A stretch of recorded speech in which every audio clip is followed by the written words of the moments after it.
So, all right. Well, I was talking to the studio managers, and I just wanted to be able to do anything I can to help out during this time.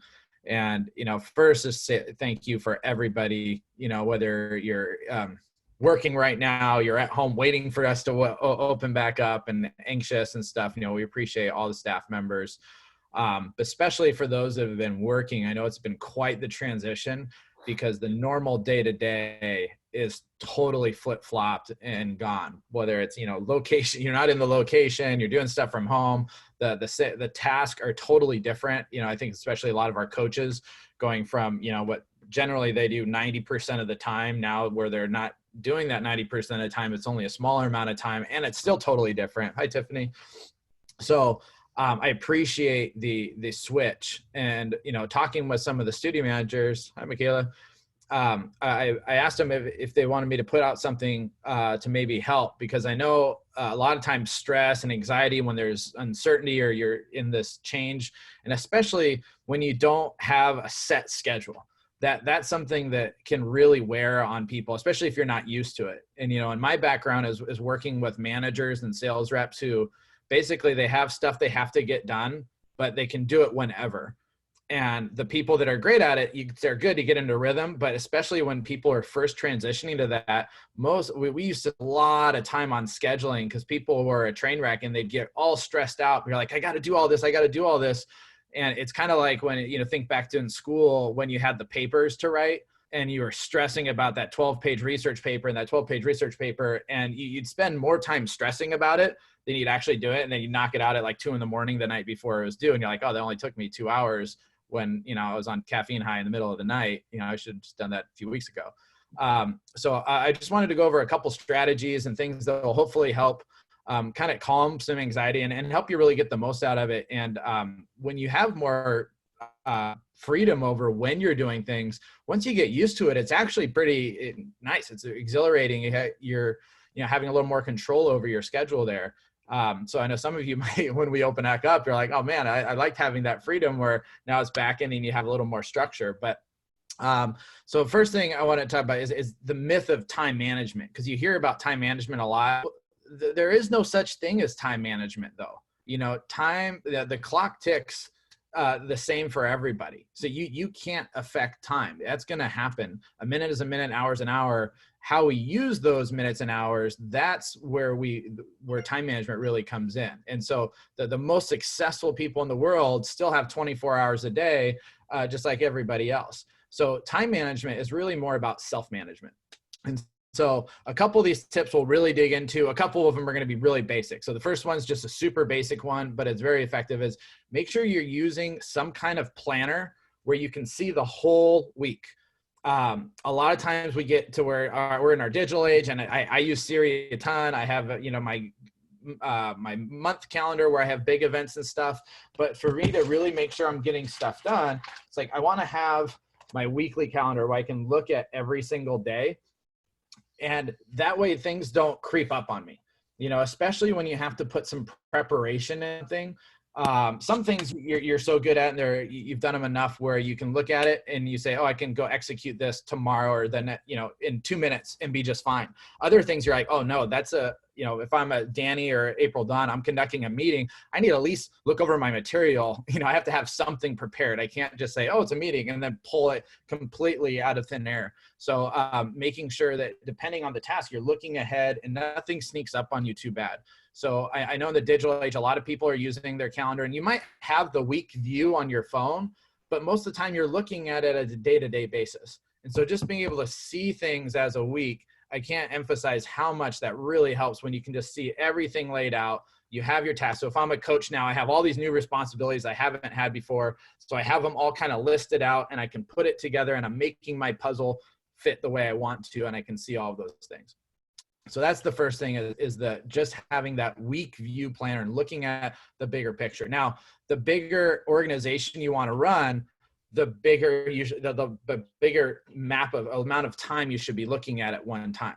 So if you're, Danny, do you want to forward the number to my parents? Mom's texting me right now there. So if you're on a jet ski, you can churn on a dime. That's basically when you're looking at your day-to-day stuff. So if all you're doing is your own stuff, you can churn. But when you're driving a boat, you have more people you got to fit on this thing. It's harder to churn on that dime. You got to be able to see further ahead. If you're running an organization, if you're where Danny and April Dawn are, where you're running the whole studio, then it's more like a cruise liner, and it takes a while to churn things. So you have to be looking further down the road. So as far as your planner, make sure you're looking at things, not just on the day to day, but at least a week. And for some of you, even a month at a time.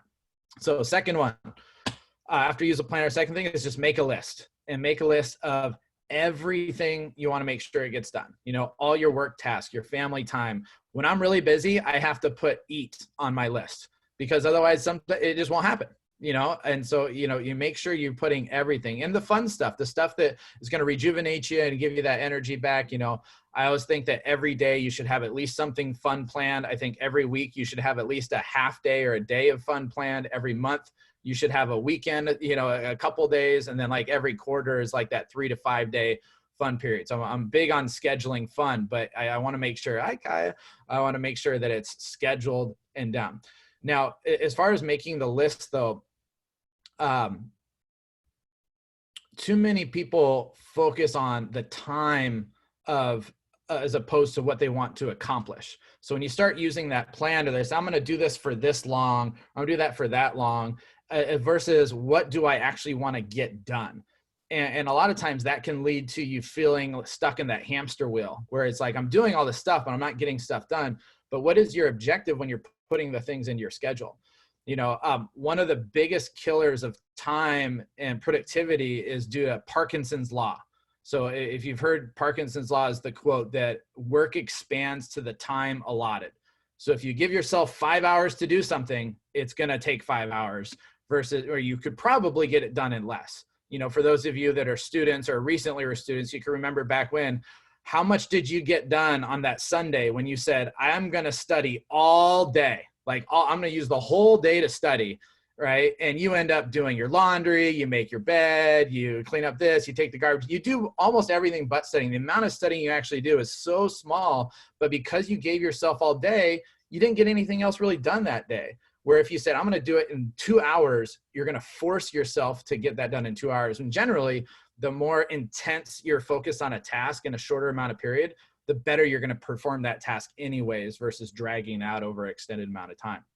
So, Jim Collins wrote a book, Good to Great. He's written a bunch of books, Built to Last, Good to Great. I think it was Built to Last, where they focused on great companies that really last. One of their key focuses was they focused on the genius of the and versus the tyranny of the or.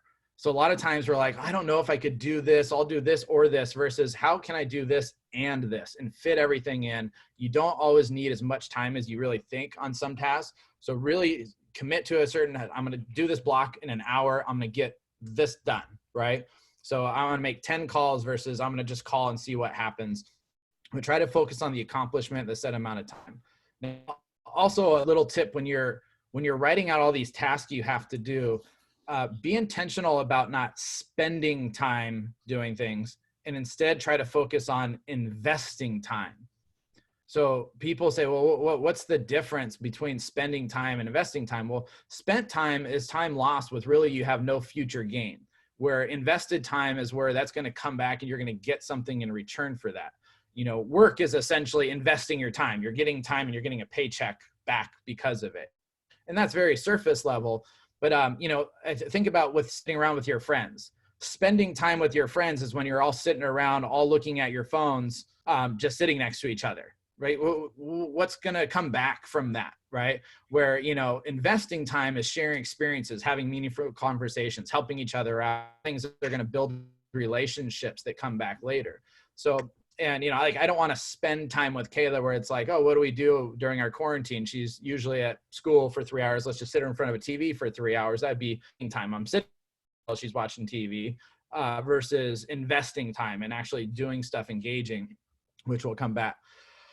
And so you can spend time being frustrated with others, or you can invest time in improving relationships that will make you into the time, working with those people, right? You've all worked shifts where sometimes it's like you just got your nose to the grinder and you're doing stuff and you spent time versus you invested times and you did some things that was going to make that next shift easier. That was going to make that next shift with that person more enjoyable too. And you've worked with people better. You know, coaches, you've done a lot of investing time into membership relations. All of you, front desk, studio managers, when you have those deep conversations and you're really connecting with members and you're focused on it, that makes that job so much more enjoyable. You're like, wow, I remember, I've heard so many of you, you know, Danny used to always do, what's your member story of the week, right?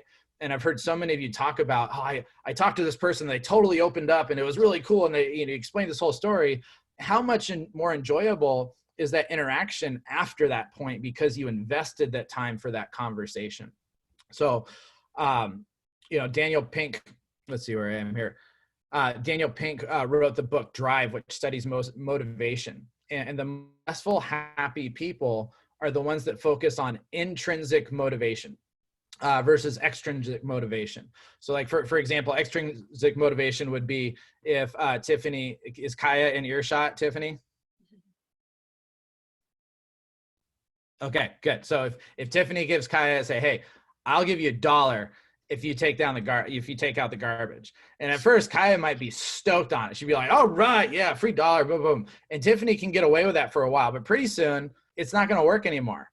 And you know, she's gonna, I'll give you $1. She's like, nah, I'm busy playing with my Legos. And she's like, okay, well, how about this? I'll give you $3. She's like, okay. And that might last a little bit longer, but then pretty soon the price is going to keep getting, because extrinsic motivation is if I do this, I get that, right? And that's it.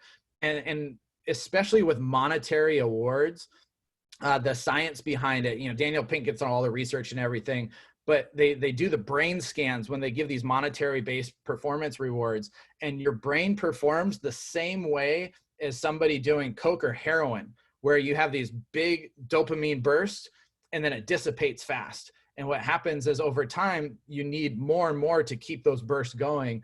And so what happens is that you get that addiction, and it's monetary wise, you can never keep up with that, right? You're like, I need more, I need more, I need more. And then people are doing the same thing. They're focused on these external rewards and they're just not happy with what they're doing. Versus intrinsic motivation. So if, you know, you're Tiffany, you're talking about Kaya, about how, you know, as our family, everybody contributes and we do things around the house to help each other. And when you do that, you're being such a good family member and contributing. And when she goes and takes the garbage out, it's like high five and like, oh, you did such a good job contributing to the family today. Those are the things that make her feel good inside of what the meaning behind it is, not just paying an X reward for that. So why am I talking all about this? Because when you're listing all of your tasks, how are you listing them? First of all, are you listing, I have to make calls, I have to do this, I have to do that? Because I really challenge you to look for the deeper meaning behind each of those things and to change your objective of what that task is. You know, I was on a call earlier today and they told the story of the 3 bricklayers, and there's 3 bricklayers all working on the exact same job. And they go to the first bricklayer and they say, so what are you doing? Why are you a bricklayer? He's like, well, I do this to pay the bills. And they go to the next guy down the road and he's same job, same doing everything. It's like, why are you a bricklayer? He's like, well, I'm building walls. I like building. So I get to build walls. And then he asked the third one, is like, so why are you? He's like, because I get to build cathedrals that are helping people become closer with their creator, right? Same job, but like their perspective on it was also different.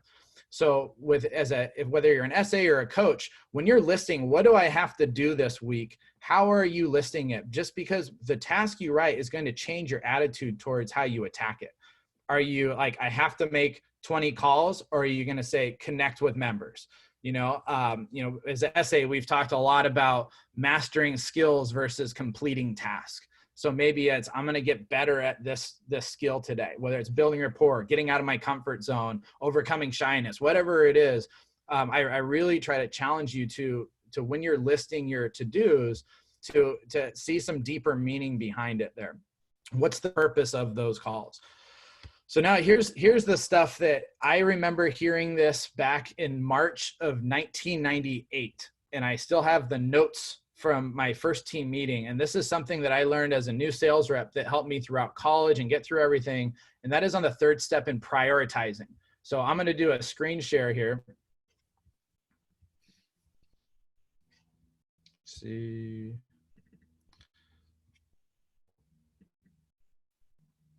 Okay, so you can see this little, let me get you guys to the top of the screen here. Where's my, I don't know if I can move it. Oh, all right, well, you see time management. So here's what you want to do. And draw, if you have your notes here, you want to draw, you're going to draw a little plus there. We're going to do this little matrix. So what you're going to write is you're going to write important and not important. Now, again, leading up to this, you have your planner. You've listed off everything that you want to do, and try to do it where it's the most purposeful way possible, instead of what are the tasks going to complete, what are the objectives, what are the whys behind it. So now we're going to take a list of tasks and we have to prioritize them. We got to see where we're going to fit everything in.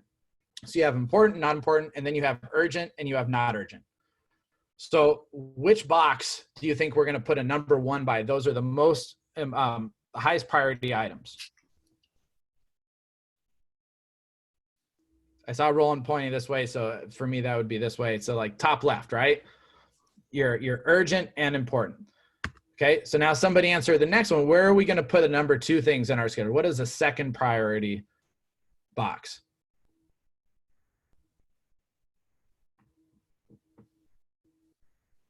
Not everybody's on mute, are they?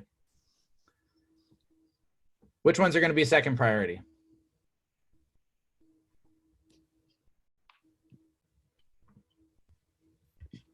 Somebody's, my mouse isn't working with here. So can anybody hear me? Everybody hear me? Okay. 2. So sometimes I get hesitancy on that question a lot of times. While I'll say, so what's the second one? And a lot of times the answer I get a lot of times, it's urgent, not important. No, it's important, not urgent. So a lot of times we kind of get those mixed up, and you'll see with these delusions. Now, by the way, none of this stuff is original for me. This is completely stolen 100%. This is from Stephen Covey's 7 Habits of Highly Effective People that's been taught and retaught, and one of the most popular books out there. So then you have the third thing are your urgent and not important, and then your fourth. So when you first start doing this, what I would do is I would literally write a 1, 2, 3, or 4 next to your list of everything. The first, just to start developing the habit. Say, is this a 1 item? Is this a 2 items? Is this 3 items? Is this a 4 item? And so then you start filling your schedule. And obviously the first things, now urgent can mean one of 2 things. Urgent can mean like I'm bleeding and I have to go to the hospital. It's urgent like right now, or it can mean it only happens at a specific time. So, you know, generally your shift for work is urgent because it happens at that specific time. So those things have to go in first. You know, your church service happens at that time, so that you cross that off. Even though on Tuesday, Sunday doesn't seem urgent, it is urgent because it only happens at that specific time. So urgent can mean it needs to happen now, or it's only happens a specific time. So now where you want to focus most of your time on, Stephen Covey gets into the dimensions. And this is where it kind of gets really eye-opening here, is your number 4 is your dimension of distraction. So this is like playing Candy Crush at 2 in the morning, or, you know, scrolling through Facebook where you're like, you go to type something in to come on some member stuff, and then like 2 hours later, you're still on Facebook and you're like, holy, I forgot why I was on here in the first place, right? So that's the dimension of distraction. Anything that you're doing just to kind of, it's not important, it's not urgent, can happen whenever. So the third one is the dimension of delusion. So the delusion is urgency. A lot of times gives us the delusion of something being important. Because something's happening now, we think it needs to get done now, because it's, you know, and we live in a world of notifications and buzzers and dings and all these different things, with Siri yapping at us and all sorts of stuff like there. And so that can give us that delusion that we think it's important, but really it's just urgent.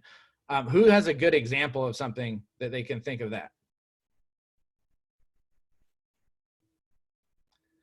What's something that's like constantly, it might be coming up, but when you really look at it, the big scheme of things, it really wasn't important. It was just happening now. Facebook notifications. Yeah, notifications is a big one, Taylor. If you want a really nice thing, is to go on a notification purge on your phone and just take off all notifications, right? You'd be amazed at how, the only notification I generally get are text messages, and I think like stock stuff that are very limited on there. So it's, you have how many notifications you could have. If you have all your notifications turned on for all your apps, I don't know how anybody could get anything done all day, because your phone would be beeping at you all the time. The example I used to use was television shows, because, Seinfeld only came on at 9 o'clock at night on Thursday. That example is totally outdated now, with nobody watches, television like that anymore. Everything's recorded. So the thing I think about most now is when your phone rings, especially if you're in the middle of a conversation with somebody. So think about, you're sitting with a friend, or you're sitting with a coworker, maybe you're talking about something, or whatever it is, and then your phone rings.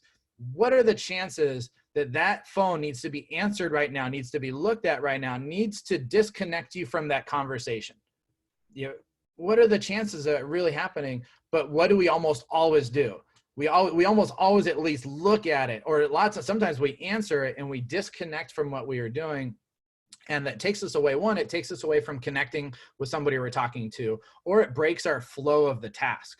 One of the things I use the example with studio managers. We're on a call, and they just had the NFL Combine, a couple months ago, and there's the 40-yard dash and there's the 3-cone drill. 3-cone drill is where they go back and forth, and it's 25 yards. The 40-yard dash, 40 yards. So the 40, but the 3-cone drill generally take about 50% more time, because it's start, stop, back and forth. And a lot of times we do that to ourselves, where we keep stopping and then we got to restart the task. And what we do is we decrease our efficiency by like 50% or more, because every time you stop something to get back into the flow of where you're at, you got to reboot and get through it. And so every time that distraction goes up, it doesn't take just the amount of time that distraction was. It doesn't really take the 5 seconds to look at that text that just came up. It actually takes a lot longer out of your day, because you broke the flow of what you were doing.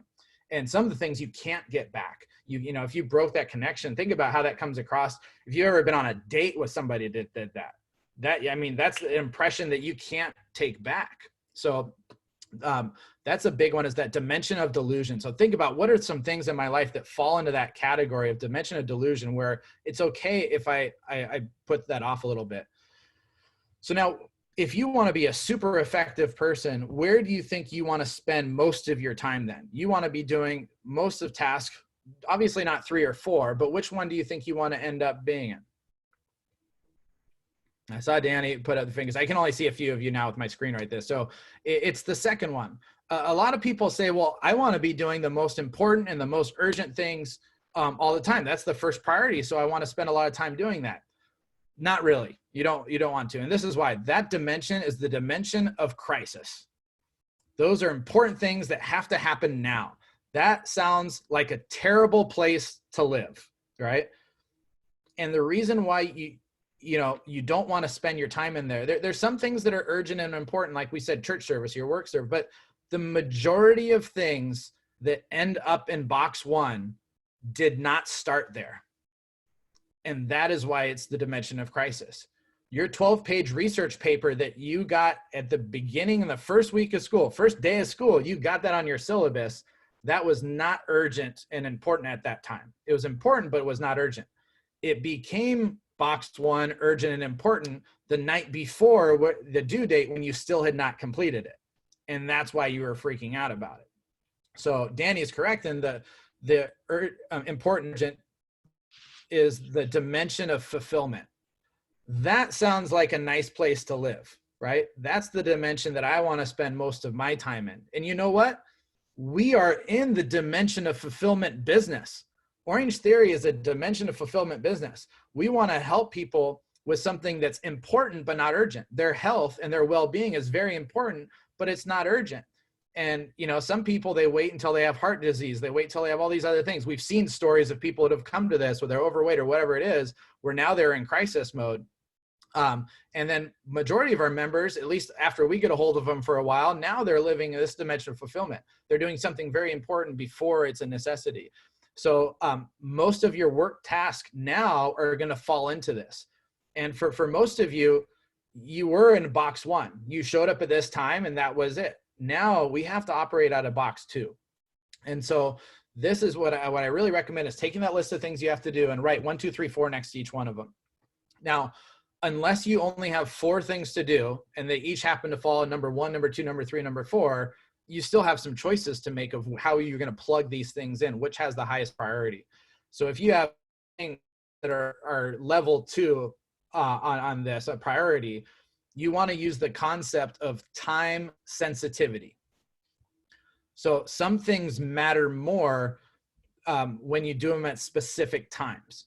For example, a phone call is more time sensitive than an email, because technically I could call somebody at 3 a.m, but it's not going to be as effective as if I called them during a time where they were probably awake.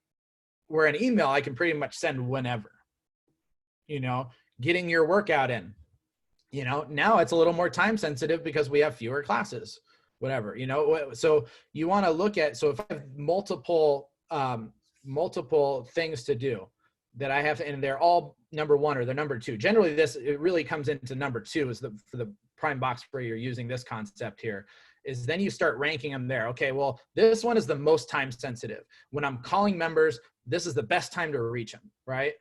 Or, when I'm hanging out with my friends, it's this time because they're all off of work or whatever, and we can do a Zoom call right now, or when you can't hang out with them in person, whatever, now's a little different time. But you look at what time or things are the most of, and you do those ones first. So I'm going to get out of my screen share here. But just using that little matrix really helps at the beginning there. And, start listing off all your things. So you have your schedule, you have your list, then you prioritize, and then you start filling it up, right? And then the last step is just to execute. And what I want you to think about is most people, that's where their life starts, on step 4. Most people just kind of show up and they're like, time to do stuff, without looking at the planner, without listing their stuff, without prioritizing. They don't have goals or objectives for the day. They are reactively handling what life throws at them each day. And that tends to wear on people after a while, because you feel like you're in the same place. After every day, I worked so hard, but I don't even feel like I took a step forward, because I showed up and there was so much stuff thrown at me that I did a lot of stuff today, but I didn't progress. And that's where it starts wearing on you, versus being more proactive and saying, these are the things I'm going to get done this week. These are the steps I'm going to make. And at the end of the day, at the end of the week, you look back and you said, I accomplished what I did. I was at point A and now I'm at point B, and next week I'm going to be at point C, and you're going to keep further progressing. Now, granted, there's always going to be some reactive parts to your day. You're never going to eliminate that completely. But the more you can shift and take control and say, these are the things that I'm going to get done. This is how I'm going to put my objective around it. I'm going to put more purpose behind my task versus the have to. I'm going to think of like, what am I really accomplishing here? So just my attitude towards going at it isn't something like, oh man, I got to do this thing, versus, man, I'm connecting with somebody. I'm working on something. I'm doing something with a good purpose behind it. I've prioritized things. So I'm doing things at the most optimal time of the day. I'm not breaking my flow with all these dimension of delusion, box 3 stuff. And I'm being proactive where I decided what I want to do. I went out and I executed. And now at the end of the week, I'm better off than I was at the beginning of the week. And every day you do that, every week you do that, those things are going to start compounding. And if you do the whole number thing and you prioritize the first couple of weeks, after a while, you just know it. You don't have to write the numbers. You don't have to do this stuff. You'll just naturally get in those habits. You're like, that's a box 4 thing. I'll figure out when that goes in afterwards. And, sometimes the box 4 things, I will say though, are box 2. You need to make sure you have that rejuvenation thing. I'm speaking especially to your initials. If you have an S and an M in your title, that you tend to, there's unlimited amount of work you could always do. So taking care of yourself is an important thing. It's not always urgent where you have to do it at this time of the day. So make sure you take that into consideration. But that's really it. Oh, I saw my screen share, huh? There's everybody. So does anybody have any questions, or hey, Clay, anything you want to add or anything at all? I missed it all. I thought it started at 1:30 for some weird reason. Oh, it is all recorded, buddy. So even the high Clay part on there. So the last minute was great though. Good. Does anybody have any like specific questions of like this task, right? This is new for me on this. What do you think about this? Or, versus these two things. And by the way, your studio managers have probably heard me do this message once or twice or three times now. So, they're versed in a lot of stuff. And I hope you jotted down a couple notes where you can help other people execute this, not just execute this on your own, because it is something that I think a lot of people, it can make a difference for.